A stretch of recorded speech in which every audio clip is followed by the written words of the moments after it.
Today I'm going to show you how to make chard red lentil soup. Baby chard leaves, you get these in any supermarket. They're normally eaten as salad leaves, but they also go good in soup. And I have taken some red lentil. I washed them. It's just about a cup. Here I will show you the ingredients to make this chard lentil soup. I've displayed them all together here, but generally I add them as I cook them directly. This is vegetable oil. You can use sunflower oil or any oil that you have at home, and some roasted peanuts or groundnuts, and 2 cloves of garlic, a chopped tomato, a chopped onion, few pieces of garlic, and here I've taken grated desiccated coconut. If you have fresh coconut, you can also use it. And in this little plate I've taken some herbs. Since I visited Greece, I have started liking some Greek herbs. They have become an integral part of my cooking these days. And I have taken here some basil and oregano, and this one is the tamarind. I believe you can see some salt here. This is salt to taste. You can add as much as you like to your palate. And this is dried fenugreek leaves, otherwise also called kasur methi.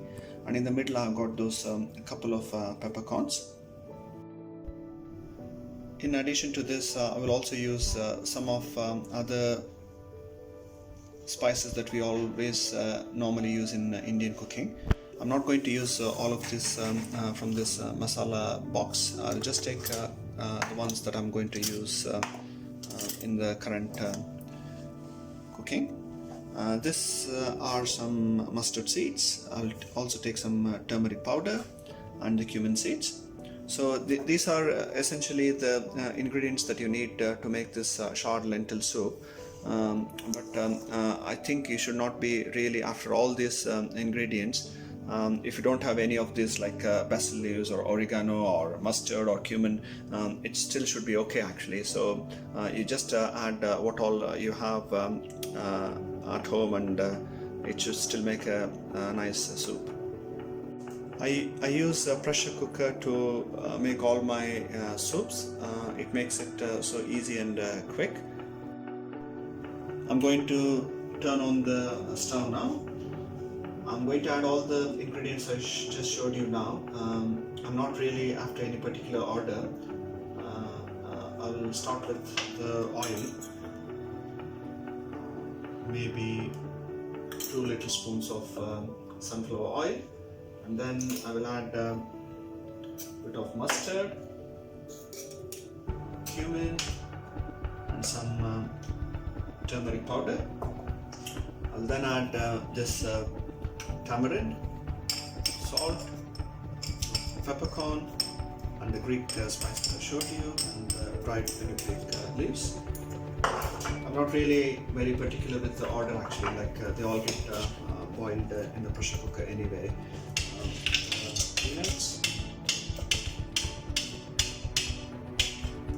garlic, tomato, and onion, coconut,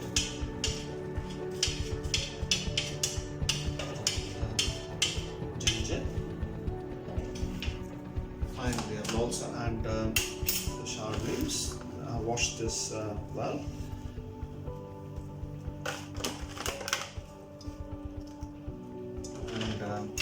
Add the red lentil. Again, washed red lentil. I'm going to boil all this in the pressure cooker for at least a vessel. The advantage of red lentil is it cooks very quick. I'm now going to add the boiling water just to make it much quicker. Like I've already got the boiling water ready from the kettle. I'm adding some 400 ml of water and stir it well. Then you can just close the pressure cooker. I'm just going to boil this at least for a whistle.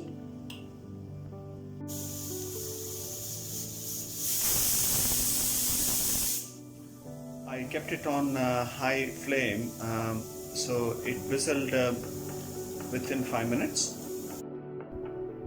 It's been nearly 15 minutes now since the last whistle. I let it simmer on the stove.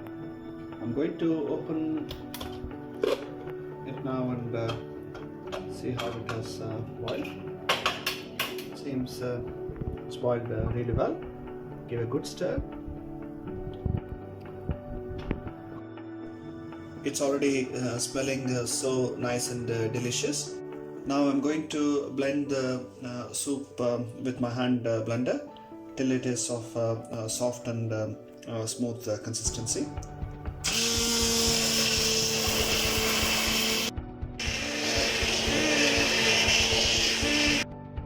Let's serve now. I can't wait to taste this yummy soup. When you serve it with butter or ghee. Here I'm serving with plain toasted biscuits. You can also serve it with toasted bread. I've just tasted the soup. It tastes very nice and delicious. Bon appetit!